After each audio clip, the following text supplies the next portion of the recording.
This woman, she just kept coming. Like a stubborn weed pushing through concrete. My dad stood there, this immovable oak, arms crossed. "Zachary, you need us. This is too much for you." He said it like he was breaking bad news, like I'd failed some vital life exam. My whole childhood, it was this constant hum of their worry. That I wasn't equipped. That the world was a giant, hungry maw and I'd starve without their carefully curated survival kits. I just stared at the cracked linoleum. The same pattern I'd traced with my finger 1,000 times as a kid. Trying to decipher constellations in the grout. I remember one time, I'd spent a whole afternoon convinced there was a hidden city in the kitchen floor. I even had a whole backstory for the inhabitants. Tiny little people, made of dust bunnies, who rode on the backs of silverfish. I was going to find them. I was going to be their king. I still think about them sometimes, the dust bunny people. Wonder if they ever built that city. Probably not. They didn't have the foresight. That's what Dad always said. You don't have the foresight, Zachary. You don't have the wherewithal. You don't have the stuff. I can handle it, I said, my voice sounding thinner than I intended. The air in the room felt thick, like it hadn't been breathed in years. You know how it is. They'd packed my bags for college, double-checked my dorm room essentials list for the 10th time. I'm pretty sure they included a spare heart, just in case. And a small, pocket-sized anxiety blanket. They were thorough. That's their thing. Thoroughness. Like a really aggressive dental hygienist. Scrubbing away at your life until it's sparkling clean and utterly devoid of anything interesting. She finally stopped talking. Her mouth hung open a little. My dad cleared his throat. "Zachary, this is important. We're talking about your future." I know what you're talking about," I cut him off. My left knee started bouncing, a frantic little drumbeat against the floor. He looked at me like I'd sprouted a second head. This woman. She was still watching, her eyes wide like she'd just witnessed a street magician pull a rabbit from a hat. Except the rabbit was me, and the hat was my own damn life. It was a good trick, I'll give them that. Vanishing act. Poof. Outta here. He leaned forward, his voice dropping. You don't understand the risks. The sheer, unadulterated danger. He gestured wildly, knocking over a coaster. It skittered across the floor, making a tiny, pathetic sound. I remember thinking about how the paint on the baseboards was peeling, a slow, beige surrender. It was a sad color, that beige. Like everything in this house was just slowly giving up. The wallpaper was starting to curl at the edges in the hallway. And the carpet in the den. It had a permanent indentation where the ottoman always sat, a ghost of its former self. "I think I do," I said. Then she spoke. "He's right, dear. It's a dangerous world out there. You need all the help you can get." Her voice was like warm honey, but the words were laced with something else. Something a little like pity, a little like smugness. I felt a sudden, overwhelming urge for a perfectly ripe peach. The kind you get at those roadside stands in August, the juice running down your chin. The kind that's so sweet it makes your teeth ache. I haven't had a good peach in ages. They always go bad before I get around to eating them. Or I forget to buy them. Another failure of foresight, I guess. My dad nodded, a slow, satisfied dip of his head. Precisely. We've made some calls. Secured you a place. A good, safe place. With people who know what they're doing. What people? I asked. The best, this woman said, her smile widening. It didn't reach her eyes. Not even a little bit. It was like a polite mime smile. All show, no substance. My dad, he usually kept his emotions on a tighter leash than a show dog. But this was different. This was his Project Zachary, the grand experiment in assisted survival. He'd spent years curating a network of helpful individuals. all sworn to protect me from the harsh realities he saw everywhere. It was like he thought I was made of spun sugar and would dissolve in a light drizzle. Or maybe like a particularly delicate piece of antique china. One wrong move and shatter. He really liked that analogy. He'd used it at my 8th grade graduation. And my high school graduation.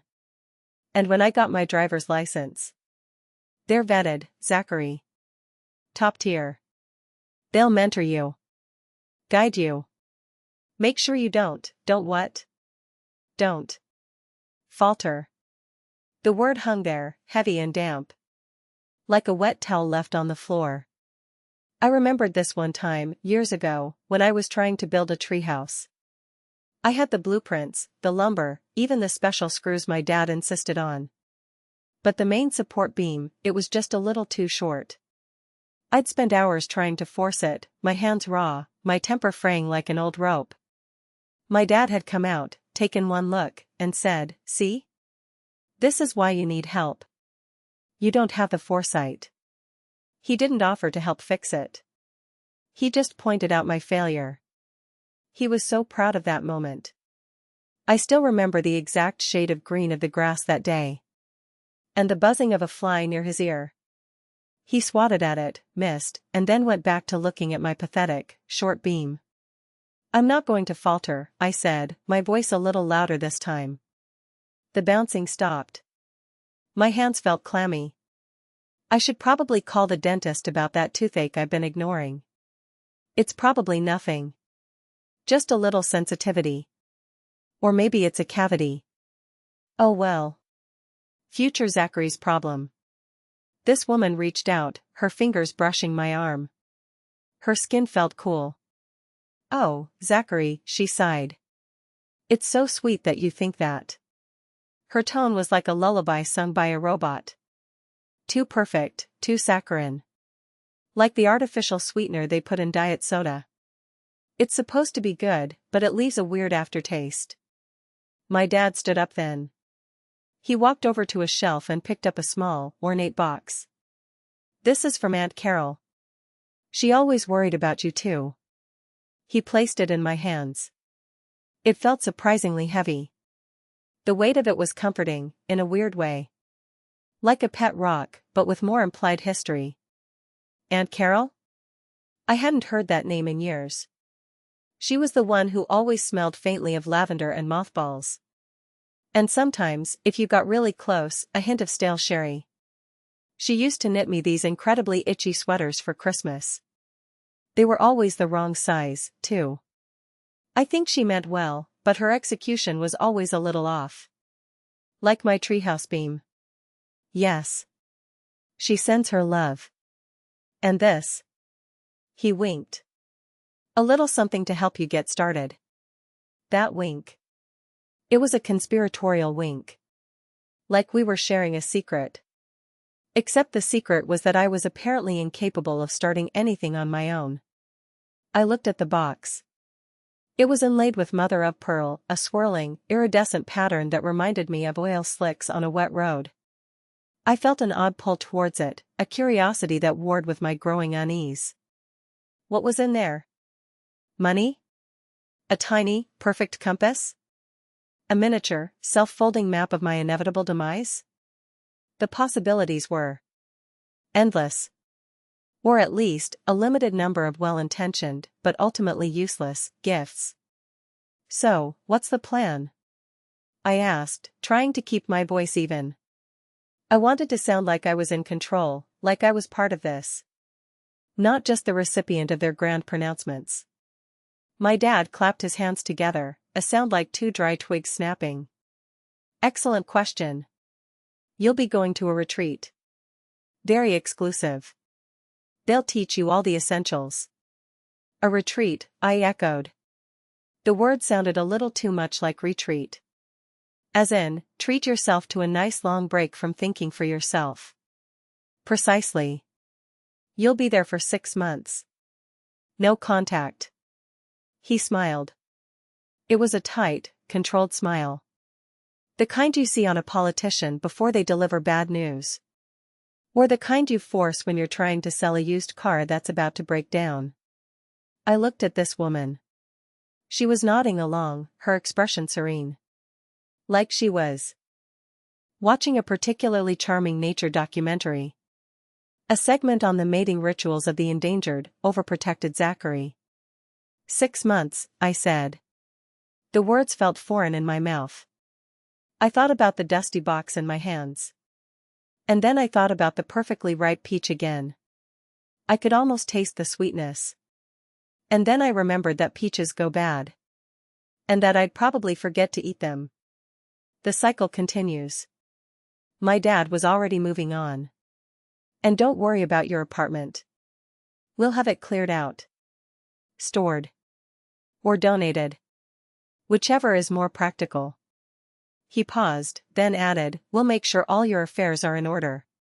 He said affairs like he was talking about a messy divorce. My affairs. My life. Being tidied up. Organized. Filed away. This woman stood up. It's for the best, Zachary. Truly. We only want what's best for you. That's what they always say. For your own good.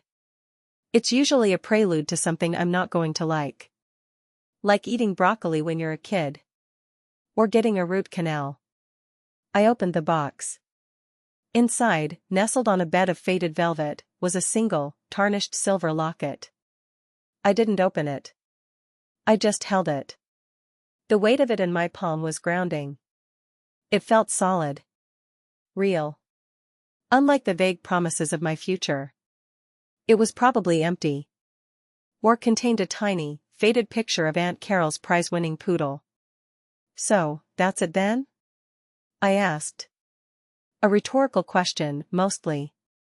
I already knew the answer. My dad beamed. That's it. This woman smiled. You'll be so much happier. Safer. She said it like she was promising me a unicorn. Or a winning lottery ticket. I looked at the locket. Then I looked at my dad. Then I looked at this woman. And I just nodded. It felt like I was agreeing to a contract I hadn't read. The fine print was probably microscopic. Mind you, this was all happening in the span of about 10 minutes. My whole life, distilled into a box and a 6-month disappearance. It was almost comical. Almost.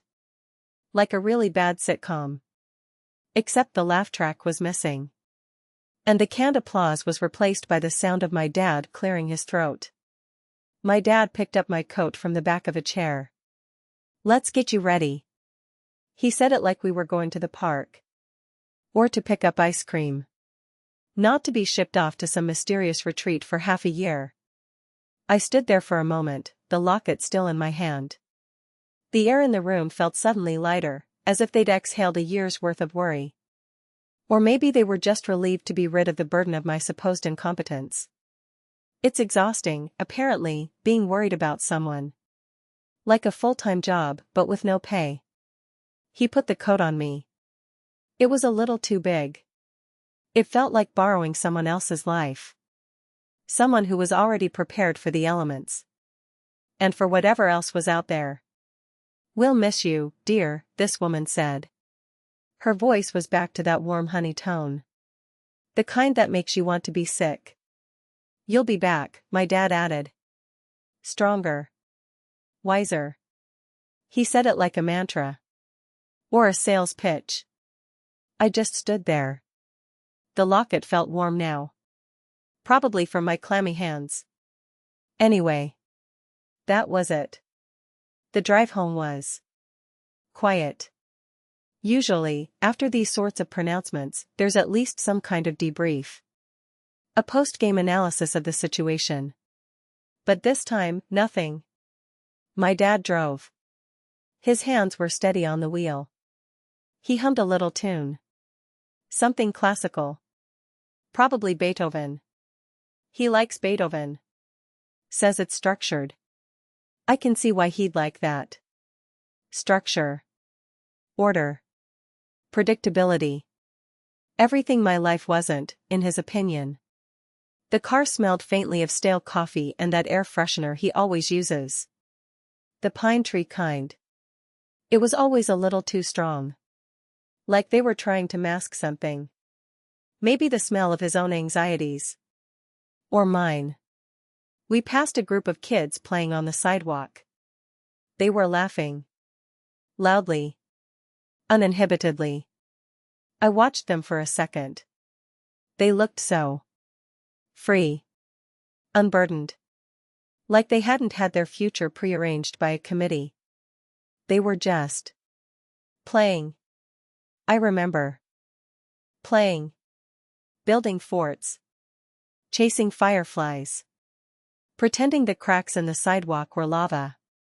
It all seemed so long ago. Like a different lifetime. Or a different person's life. He turned on the radio. A news station.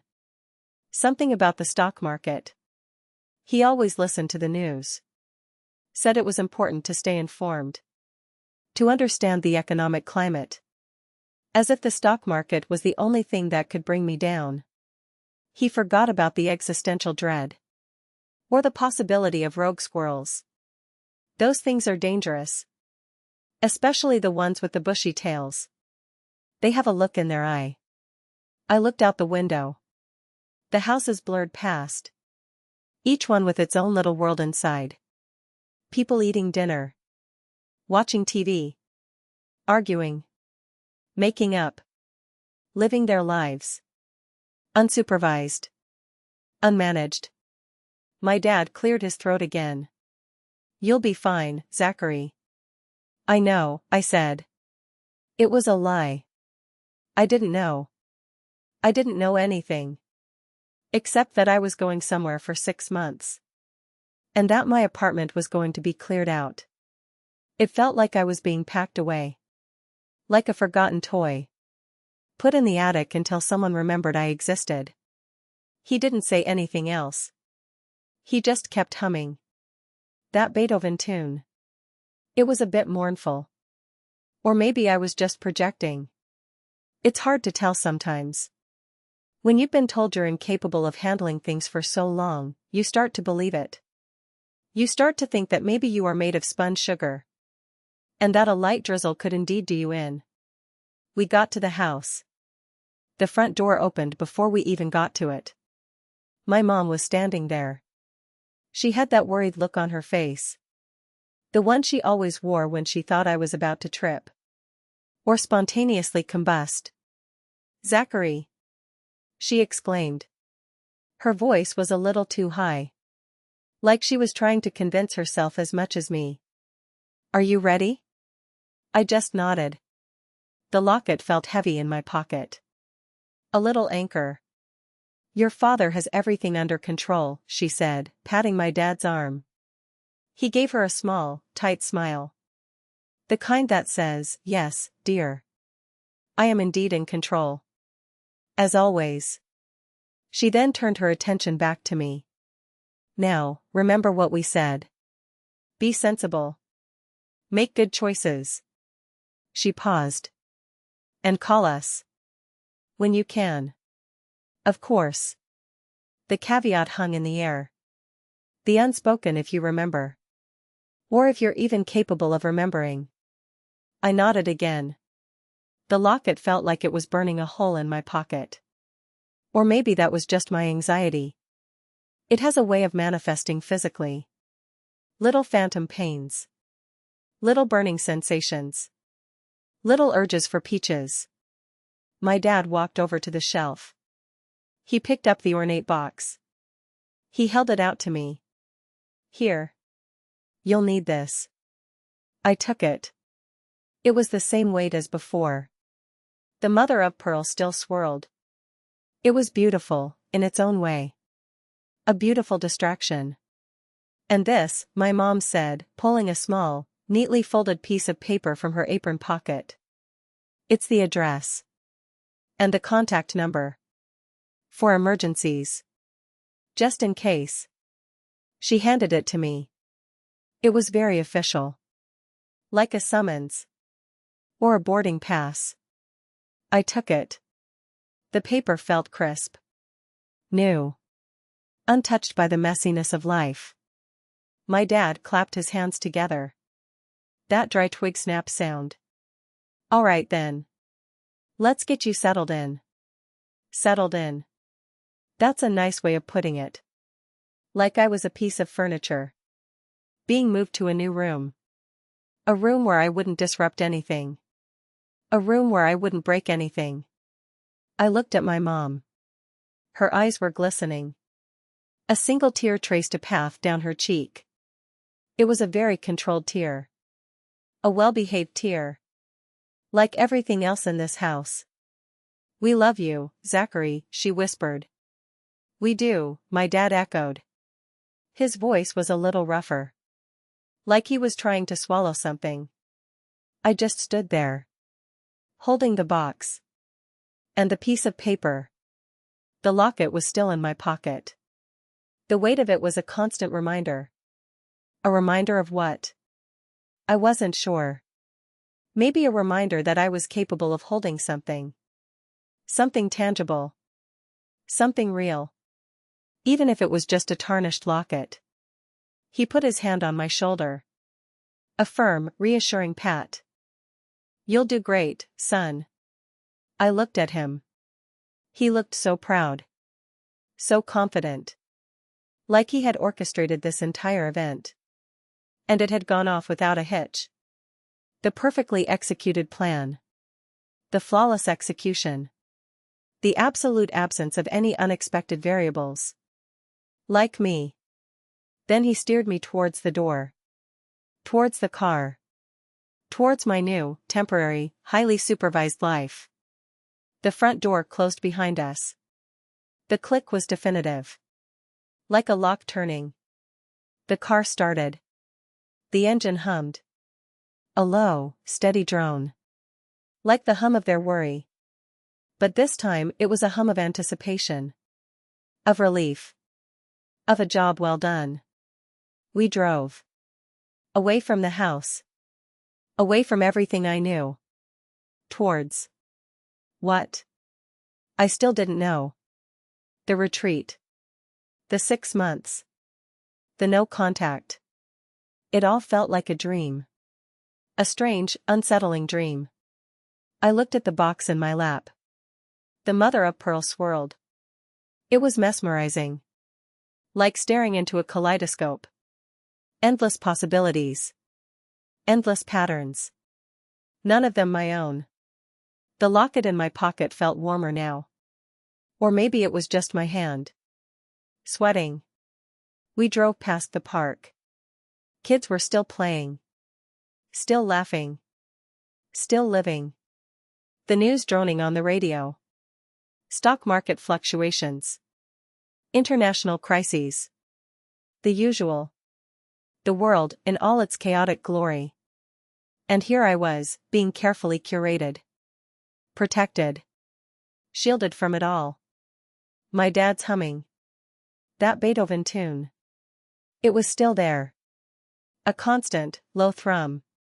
Like a heartbeat. His heartbeat. Keeping time. Keeping order. I wondered if Aunt Carol had knitted me a sweater for the retreat. Something warm. And scratchy. It would probably be the perfect thing to wear. When you're trying to avoid thinking. And trying to be a good patient. The sun was setting. The sky was turning orange and purple. It was beautiful. A fleeting beauty. Like a perfectly ripe peach. I thought about the dust bunny people. Still living in the grout. Probably building their city. Unsupervised. Unmanaged. Then I thought about the peach again. The juice running down my chin. A messy, glorious mess. A beautiful, uncurated experience. My dad took a turn. The car bumped a little. The box shifted on my lap. The locket pressed against my leg. He turned down the radio. The news went silent. The humming stopped. Almost there, he said. His voice was flat. Resigned. Or maybe just tired. I looked out the window. The scenery was changing.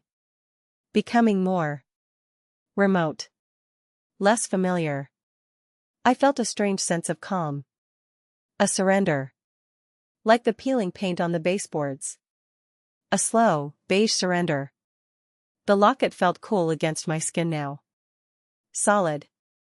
Real. Then I thought about the peaches again. The roadside stands. The August heat. The sticky sweetness. My dad cleared his throat. "You'll be fine, Zachary." I just nodded. The swirling mother-of-pearl on the box seemed to mock me. Or maybe it was just reflecting the fading light. And then, we were there. The gates were imposing. Tall. Iron. Like the entrance to a medieval fortress. Or a really exclusive country club. My dad pulled the car up to the gate. He rolled down his window. A man, dressed in what looked like a uniform, approached the car. He was stern. Efficient. Like a robot. My dad handed him the piece of paper. The man looked at it. Then he looked at me. His eyes were unreadable. Like a blank slate. He nodded. And then, with a low, mechanical groan, the gates began to open. I looked at my dad. He gave me a small, tight smile. The politician smile. The used car salesman smile. "Go on," he said. "This is your future." I took a deep breath. The air here smelled different. Cleaner. Sharper. Like disinfectant. And maybe a hint of lavender. From Aunt Carol's sweaters. I looked at the locket in my pocket. Then I looked at the road ahead. The road leading into the unknown. The road to 6 months of structured survival. And I just nodded.